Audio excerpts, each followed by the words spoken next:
네, 정치권 상황 자세히 짚어보겠습니다. 최수영 시사평론가, 차재원 부산가톨릭대 특임교수와 함께하겠습니다. 어서 오십시오. 안녕하세요. 네. 자, 먼저 윤 전 대통령 형사재판 얘기부터 해보겠습니다. 법원이 비공개 출석을 허용했어요. 지하주차장을 통해서 들어가고 재판 모습도 비공개가 되는 거죠? 좀 그렇습니다. 사실 처음 있는 일이죠. 네. 왜냐하면 전직 대통령 재판에서 전부 다 이제 법정 스케치라든가 그다음에 출두 모습이 공개되고 했는데 네.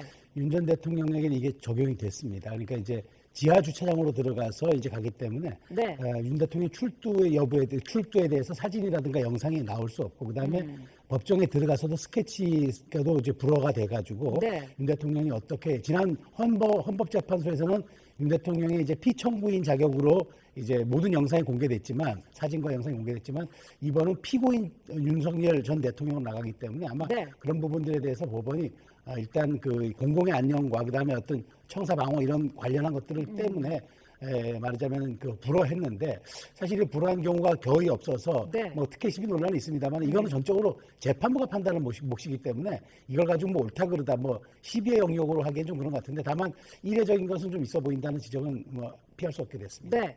민원인 불편이 이제 이유였는데 특혜 아니냐 이런 논란이 있는 건 사실이거든요. 네. 뭐 당연히 뭐 특혜라는 지적에서 자유로울 수 없는 것이죠. 앞서 말씀하신 것처럼 법정에 출두하는 장면은 여러 가지 뭐 청사 뭐 보호 차원에서 윤 대통령의 특혜가 아니라고 이야기를 할 수 있습니다만 네. 법정에 출두해서 앉아 있는 장면을 촬영하는 거하고 청사의 뭐 안전과 위해하고 무슨 관계가 있을까라는 뭐 의문이 따를 수밖에 없는 것이잖아요.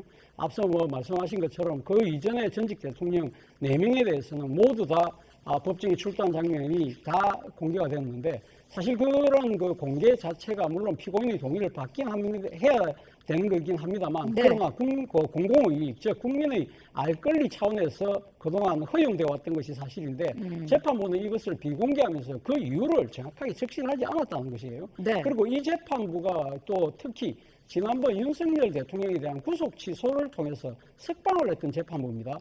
그 70년 동안 유지되어 왔던 구속에서 기소할 때의 지금 시일 산정을 날짜로 하다가 갑자기 시간으로 바꿨던 그 재판부라는 것이죠. 그러니까 이것들이 계속적으로 겹치면서 이 재판부가 윤 대통령에 대한 특혜의 뭔가 이 성향을 갖고 있는 것이 아닐까라는 의구심을 스스로 자초하고 있는 것이 아닐까라는 생각이 듭니다. 네, 오늘은 검찰이 신청한 증인신문이 이루어지는데요. 개헌 당시 국회 안에 들어가서 의원들을 끌어내라는 지시가 있었는지 그게 쟁점이지 않습니까? 그렇죠. 가장 크게 쟁점이 되는 게 윤 전 대통령 측은 그런 사실이 없다고 분명히 부인하는데 네.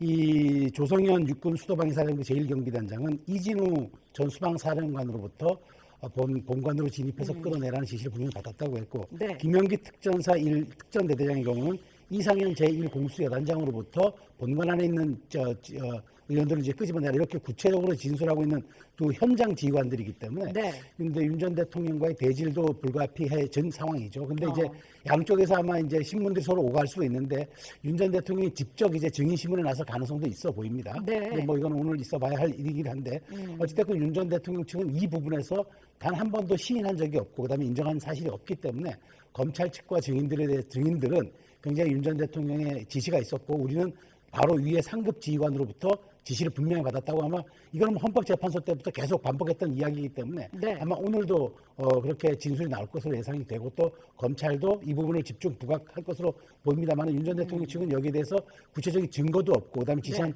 사실도 없기 때문에 내란죄 성립이 되지 않는다고 그다음에 이것은 이제 말하자면은 그 어떤 국회를 위할 목적으로 한 것이 아니었음을 분명히 이제 얘기를 다시 하기 때문에 네. 검찰이 그동안 얼마만큼의 증거를 더 보강했고 그다음에 이 부분에 대해서 더 입증할 수 있는 구체적인 뭐 증거라든가 이런 것들이 더 이 재판장에서 입증이 될지 그걸 오늘 한번 지켜봐야 할 대목인 것 같습니다. 네, 윤 전 대통령이 증인신문에는 참여하지 않더라도 재판장에게 별도의 발언 기회를 좀 요청할 수 있다 이런 관측도 나오던데요. 어떤 얘기들이 나올까요? 그럴 가능성이 저는 상당히 높지 않을까 하는 생각입니다. 네. 지난번 헌법재판소에서 열렸던 자신의 탄핵 심판과 관련해서 8차례나 출두해서 본인이 직접 정의신문도 하고 네.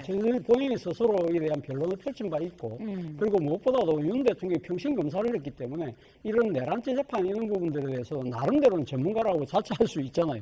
그리고 또 지금 나와서 진술하는 이 지금 군인들이 상당히 자신의 지시하고는 자신이 주장하는 지시하고는 동떨어진 뭐 행위를 했다는 부분에 대해서 자기 나름의 관점에서 여러 가지 허술한 부분들을 강하게 이야기하지 않을까라는 생각이 듭니다만 네. 그럼에도 불구하고 지금의 이 현장 군인들이 거짓말을 할 이유는 저는 거의 없다고 생각을 하거든요. 문제는 그러면 지금 윤 대통령으로부터 지금 그러니까 부하 직원들에게 지시를 하다는 그 살인관들의 그 정언의 신빙성 여부인데, 물론 그분들이 정인으로 나와서 이야기할 대목이 분명히 필요해 보이긴 합니다만, 지난 헌법재판소에서 탄핵 심판에서 나왔던 이야기를 본다고 한다면, 당시 이지훈 수방사령관이나 지금 각종건 특수전 사령관들이 대통령으로 직접 지시를 받을 때 그 옆에 있던 부하 직원들이 대통령 지시를 다 같이 들었다는 거지 않습니까? 네. 그렇기 때문에 윤 전 대통령 나름대로는 상당히 방어 논리를 펼칠 수 있겠지만, 이런 여러 가지 객관적인 사실과 정언들이 드러날 경우에는 과연 이 윤 전 대통령이 어떤 태도를 보일지도 지켜볼 하나의 관전 포인트가 아닐까 하는 생각이 듭니다. 네. 자, 윤 전 대통령 지난 금요일에 사저로 돌아갔습니다. 그 당시에 이런 얘기를 했더라고요. 다 이기고 돌아왔다. 뭐 어차피 5년 하나, 3년 하나 뭐 이런 얘기를 했다는데 어떻게 들으셨나요? 글쎄요, 이 얘기는 이제 뭐 야권 지지층을 중심으로는 파면당한 대통령이 할 소리냐고 얘기하지만, 저는 윤 전 대통령 입장에서는 충분히 이런 소회를 받을 수 있다고 보는 이유가, 왜냐하면 이번 그 내란 사태라든가 계엄을 통해서 윤 전 대통령이 꾸준하게 이야기한 것이 바로 계몽령이라는 것 아니겠습니까? 네. 물론 이제 헌재에서부터는 파면 결정을 받았지만, 어찌됐건 윤 전 대통령이 내가 대통령으로 당선되고 나서 무엇 하나 제대로 한 게 없었다. 하다못해 공약 하나, 입법 하나 한 게 없었고, 야당의 29번에 30번의 줄탄핵에 시달리고, 그 다음에 야당의 그 무도한 법률안 입법 공세에 나는 거부권 행사밖에 할 수밖에 없었으니, 내가 국정에서 할 수 있었던 것은 야당의 무고한 폭도, 이런 폭주를 알릴 수 있는 것밖에 없었다. 네. 그런 차원에서 내가 이런 상태에서 임기 5년을 채우나, 임기 3년을 비록해서 파면이 됐지만, 내가 이런 어떤 정치 현실을 국민에게 알리고, 그 다음에 이런 부분에서 어쨌든 이번 탄핵 찬반 여론 과정도 있었지만, 국민들도 야당의 폭주에 대해서도 굉장한 무리한 일이었다고 비난을 했고, 특히나 이제 헌법재판소의 소장의 선고문에도 그게 담겼거든요. 네. 윤 대통령의 정치적 판단을 존중한다. 국가적 위기고 비상 상황임을 인식할 수 있었다. 그다음에 국회가 법에 권한돼 있다 하더라도 너무 말하자면 탄핵한 남발이라든가 이런 점은 제도적 자제가 필요하다라는 얘기를 했기 때문에 아마 네. 그런 차원에서 이제 남은 임기 2년이 무슨 의미가 있겠느냐. 내가 오히려 이건 실상을 국민에게 알리고, 내가 이렇게 파면되었지만 이런 것들에 대한 국민의 어떤 인식을 깨우치는 데 도움이 되지 않았겠느냐. 아마 그런 취지의 얘기를 보기 때문에 뭐 네. 이걸 가지고 윤 전 대통령이 무슨 뭐 파면 개선 장군처럼 굴었다 이렇게 좀 비난하는 거는 윤 전 대통령의 소외 부분이기 때문에 좀 과도하지 않나 그런 생각이 듭니다. 네. 관저 앞에서는 청년들과 포옹하는 그런 장면도 나왔습니다. 지금 보시는 화면은 빨간 모자를 쓰고 있는 모습이고요.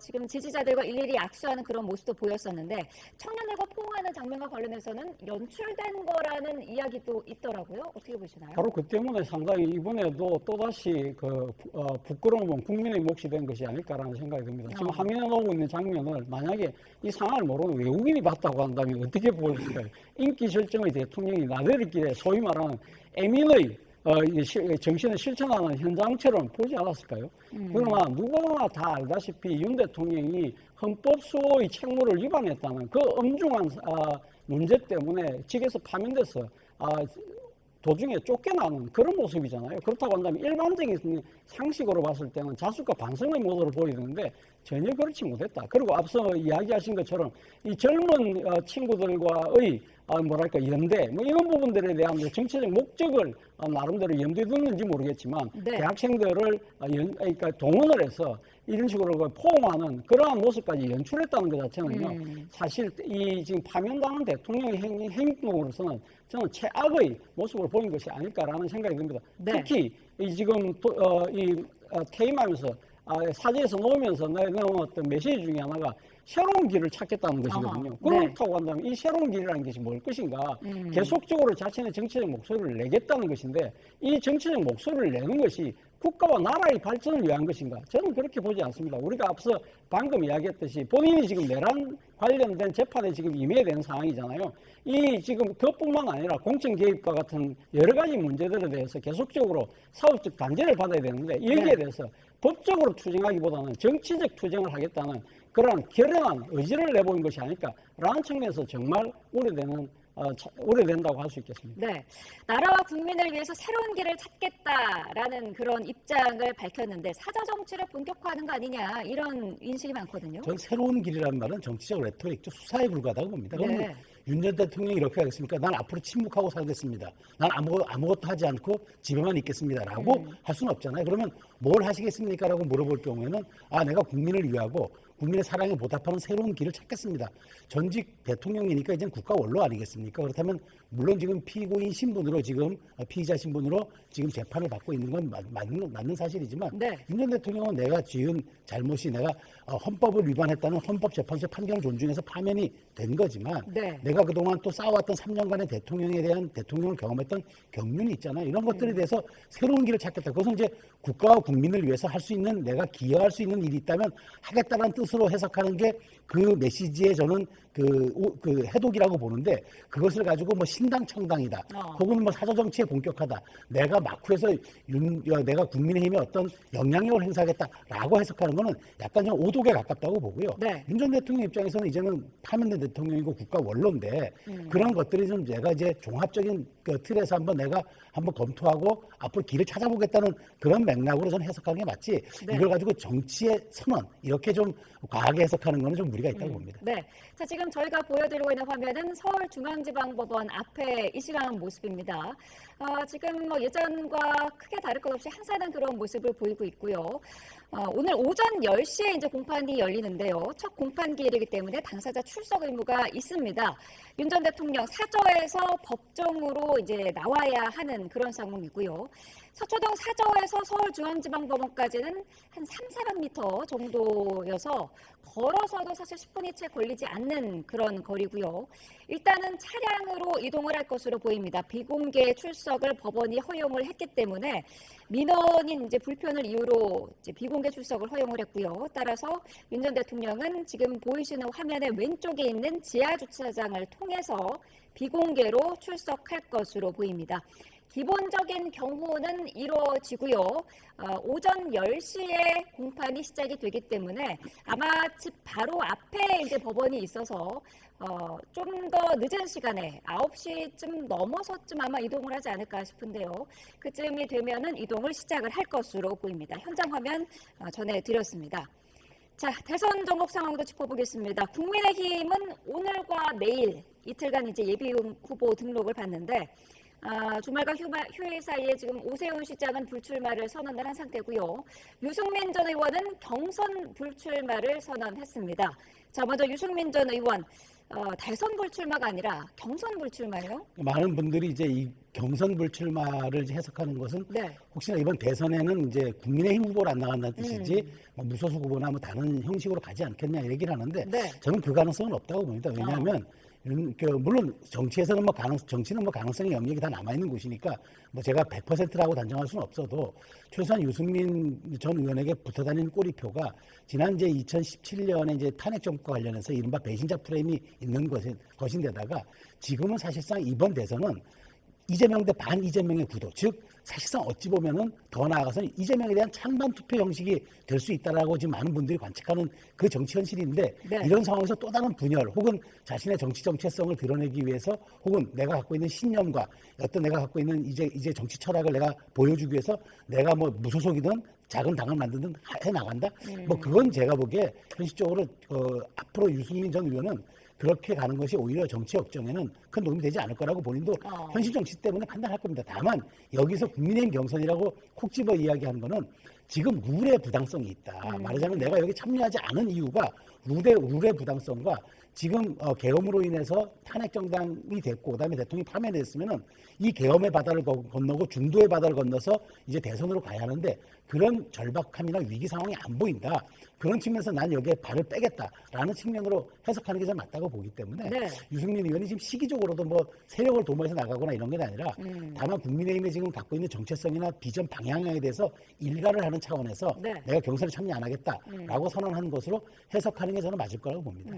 오세훈 시장의 갑작스런 불출마 선언은 어떻게 보셨습니까? 지금 뭐 당 내에서는 한덕수 권한대행 추대론이 확산하고 있는 게 영향을 크게 미쳤을 것이다. 있다 이런 분석도 많던데요. 예, 뭐 저는 상당히 일리 있는 지적이 아닐까 하는 생각이 듭니다. 한덕수 대통령 권한 대행이 사실은 뭐 지금 이 엄중한 비상시국을 생각한다면 자신의 직분에 충실해야 되는데 딴 데도 아니고 국민의힘 내에서 지금 그 차출로 내지는 더 나아가서는 대망론이 나오고 있는 상황이잖아요. 거기다가 또 특혜론까지 나오고 있어요. 앞서 말씀하신 것처럼 지금 내일까지 후보 등록인데 사실 뭐 한덕수 권한 대행의 지금 현재의 여러 가지 움직임을 본다고 한다면 국민의힘 경선에 후보 등록할 가능성이 거의 없어 보이거든요. 그런데도 불구하고 한덕수 대행의 출마 그 가능성이 계속적으로 나온다는 것 자체가 이 국민의힘에서 선출된 후보가 약간은 좀 경쟁력이 떨어진다고 판단했을 때는 그런 본선 과정에서 한덕수 대행을 무소속으로 출마시켜서 막판에 후보 단일을 하겠다는 그런 구상이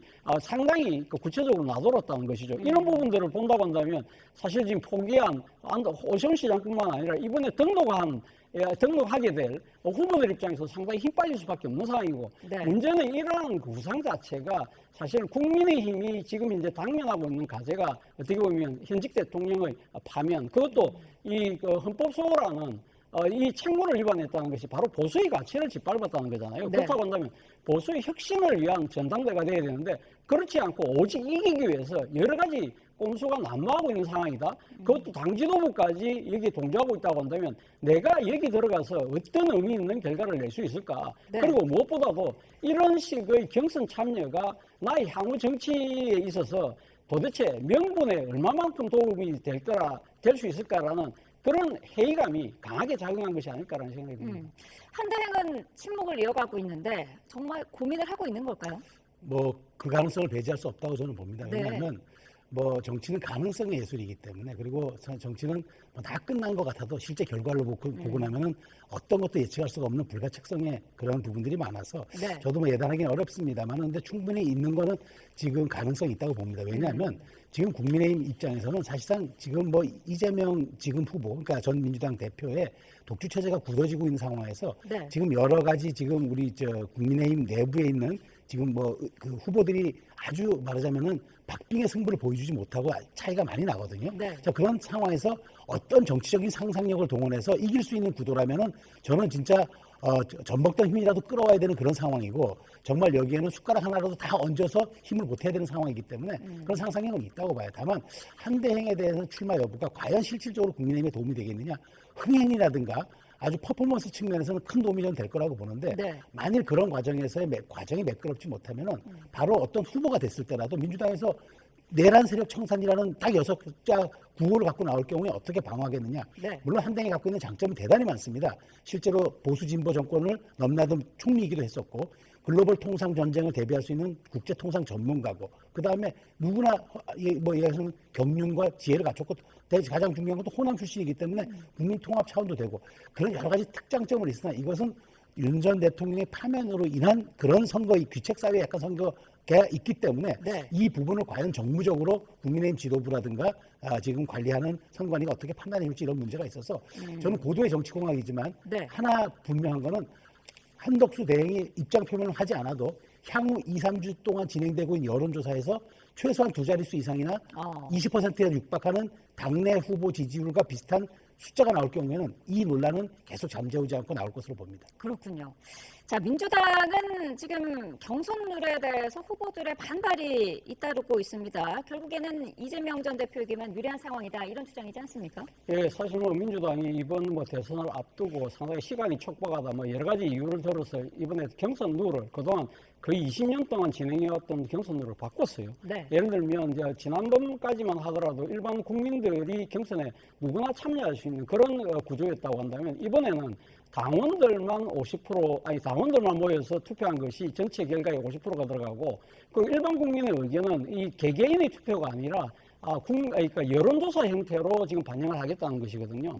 그런 부분들에 대해서 어떻게 보면 민주당이 그동안 유지해왔던 예를 들면 당직은 당심, 공직은 민심이라는 이 나름대로의 일종의 규칙을 스스로 깬 것이 상당히 문제가 있다는 것이죠. 물론 지금 민주당 입장에서는 사실 이 지금 뭡니까 이 당원 중심주의로 당을 완전히 바뀌었기 때문에 네. 당원들이 일반 국민과 똑같이 표를 행사하는 것 자체가 당원에 대한 역차별이다. 그런 부분도 있고 또 하나는 지난 대선 과정에서 불거졌던 이 일종의 역선택의 논란이 이번에도 또 재현될 수 있다. 특히 이번 같은 경우는 탄핵 국면에서 상당히 목소리가 두드러졌던 이 탄핵 반대파들로 일컬어지는 소위 거구 세력들이 조직적으로 들어올 경우에는 이게 상당히 문제가 있을 수 있다.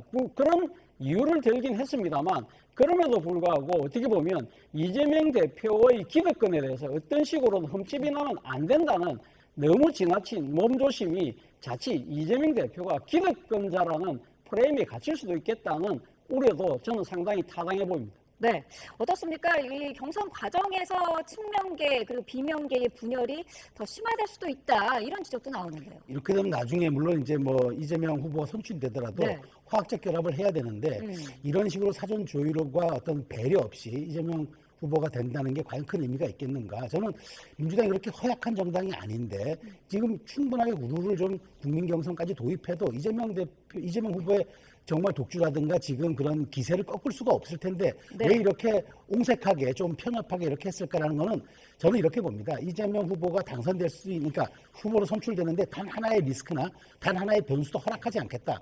그것들이 이제 이 말하자면은 저는 그 김경수라든가 김두관 그다음에 김동연 전 지사에게도 영향 끼쳐서 저는 이렇게 된다면은 진짜 어느 한두 명 정도는 출마 선언을 드랍할 수도 있다고 봐요. 왜냐하면 이렇게 할 경우에는 유의미한 득표는 고사하고 네. 다음 차기 스텝을 모색하는 이런 지금 주자들의 어떤 말하자면 정치적 이득이 전혀 없을 수 있기 때문에 네. 이럴 거라면 차라리 내가 안 하는 게 낫겠다는 생각이 가질 수도 있어요. 그래서 저는 오히려 이재명 후보가 좀 이렇게 통합적인 정신과 대승적인 걸 발휘해서 조금 더 국민 참여 경선 같은 여지를 열어두어도 별 문제가 없었을 텐데 이렇게 될 경우에는 나중에 한다 그래도 이재명 대표가 좀 더 말하자면 극적인 흥행이 있어야 통합해도 약간 시너지가 날 텐데 이런 상황에서의 시너지와 통합이라는 게 무슨 그 의미가 있겠고 또 네. 가능할 것인가 의미는 남습니다. 네, 자 지금 이 시각 서울중앙지방법원 앞의 모습을 보여드리고 있고요. 윤 전 대통령 사저 앞의 모습도 다시 한번 보여주시죠.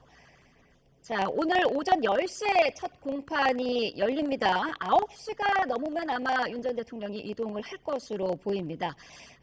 앞서 전해드린 것처럼 사저에서 중앙지방법원까지는 걸어서도 갈 수 있는 거리입니다. 굉장히 가깝기 때문에 10시에 첫 공판이 열리는데 9시가 아마 넘어서야 윤 전 대통령이 이동을 시작할 것으로 보입니다.